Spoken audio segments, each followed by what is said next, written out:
In this video, I'm going to show these 7 ways that you can improve your diet. As always, I've took some time and done a little research to make sure all of these strategies, facts, all of that stuff are backed by science. Let's get started. Sasha, my name is Sasha and welcome to today's episode.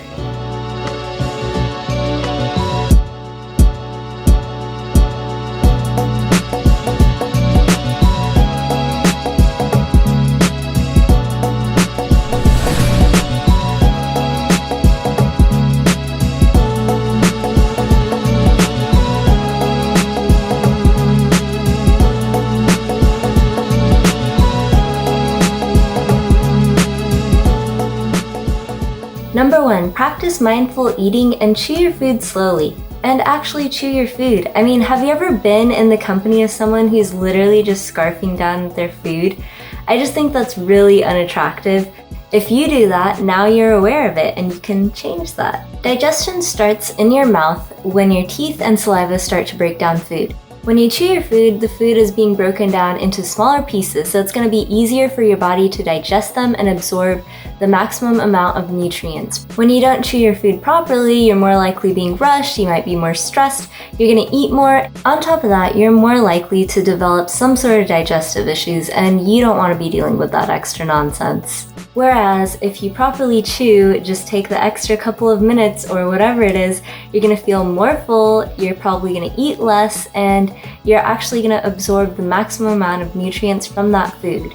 Moral of the story is simple. Just chew your food and don't rush.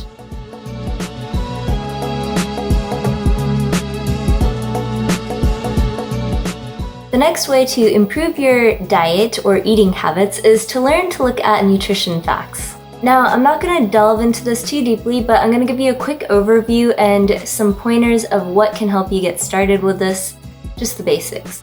Alright, we're just going to hang out in the kitchen for a sec, and I'm going to share with you 2 different nutrition labels. The 2 foods we're going to compare are this xoxo nut butter, nut and seed butter, and also good old cinnamon toast crunch. The first thing you want to do is to pay attention to the serving size.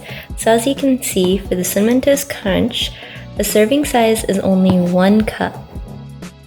Going to our nut butter, it shows that 2 tablespoons is 1 serving.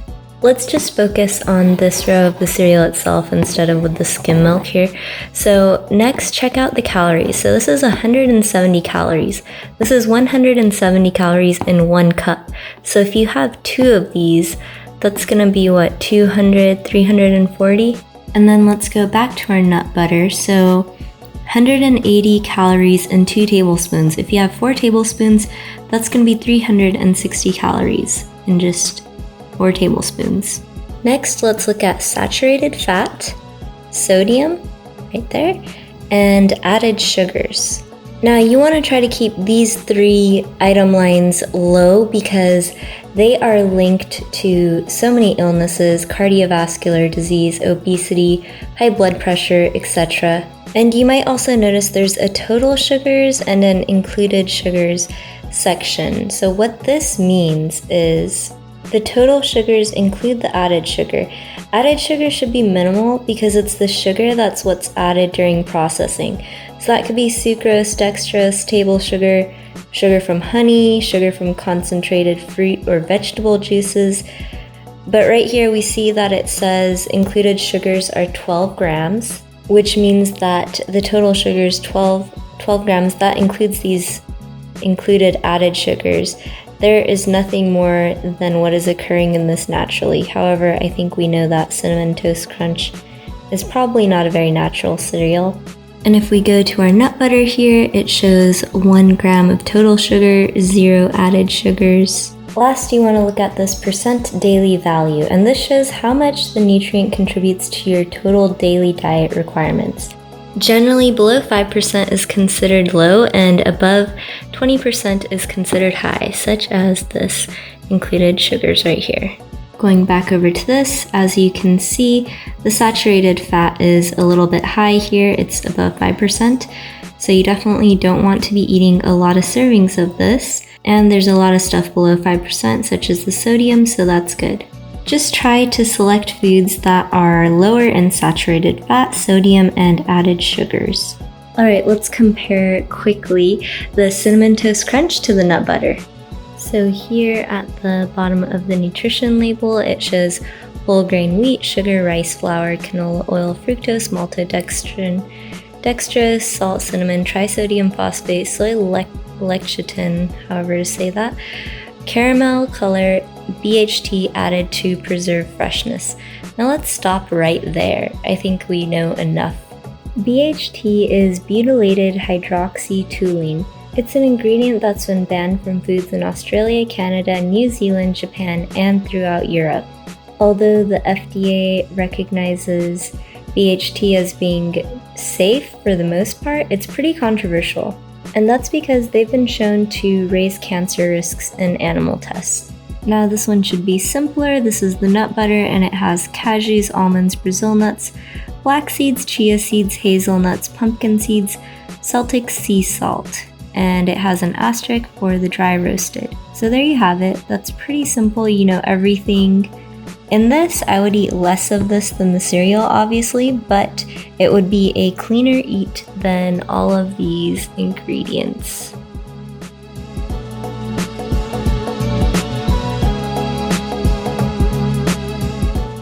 Number 3, eat whole foods. This is pretty simple, and what is a whole food? It's just something that's unrefined and unprocessed, or minimally refined and processed. These include your leafy greens, your berries, beans, legumes, nuts, and seeds. Let me give you an example of what is not a whole food. If you get a bag of chips, you turn it over, look at the ingredients. What are all of those things? If you can tell what it is, if it's minimally processed, it's probably okay. But if it has all these interesting things that you're not sure of, numbers and letters instead of whole words even, it's probably not a good choice. Whereas if you have, for example, a banana, you see it, you want it, it's a banana, that's all you need, it's whole, it's pure, you're good to go. If you want to see it with your own 2 eyes, a banana is a banana. All these bananas have the same ingredients, and that is just banana. Knowing the ingredients, looking at that is going to be a way that you can start eating cleaner, therefore helping you improve your diet. I find it so interesting that people will spend hours and hours researching a product, reading the reviews and everything, but they don't even know what they're eating. They don't know what they're putting into their body. They don't pay attention to the ingredients of that. It's insane.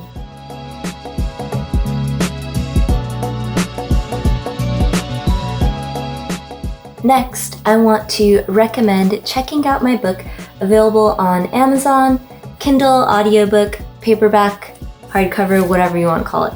The reason is it has tons of information that you can literally implement the day you read it.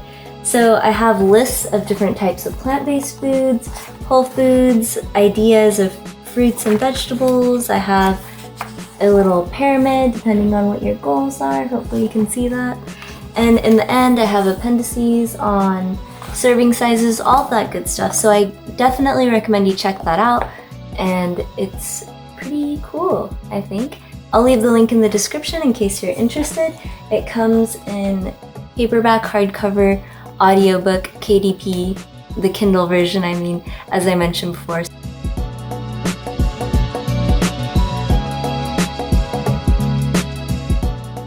Next, plan out your meals. This is gonna make it so much better because you're gonna know exactly what to eat, potentially when you're gonna eat it. You're not gonna have to think about it, and it's gonna help you avoid going off your diet. Plus, it sort of becomes habits and you automate it, so I think it's very time-saving and great efficient way to improve your life. Stick to your diet. One great rule of thumb is you should have half of your plate be filled with fruits and veggies for each meal, preferably veggies because you need more of those and less sugar, obviously. So those are pretty simple. You can prepare a bowl of salad a couple of days in advance or the night before, which is probably better, it'll be fresher. And half of your plate will be that every meal and you won't have to think about it.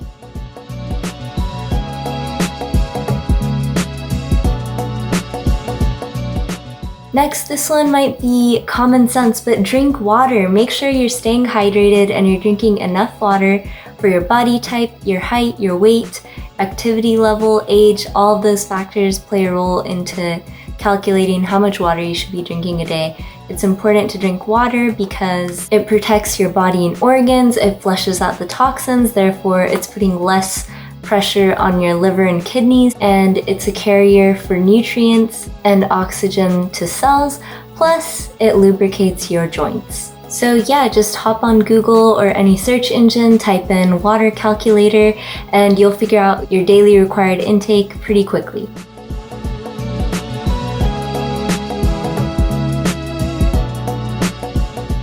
Next tip, if you're fortunate enough to be able to share your healthy meals with others, try to do that. Be around like-minded individuals who are also trying to remain healthy, eat healthy, improve their lives, because you're gonna be more like them. For example, your portion sizes will eventually become similar to them. Remember, you're the average of the 5 people you spend the most time with, whether that's your friends, family, coworkers, social media friends, soap opera stars on TV, whatever you're watching. You are going to be the average of those 5 influences that take up a majority of your life. So try to find some that have good eating habits. So choose wisely. Alright, thank you for watching. Hope this was helpful for you and have an amazing day.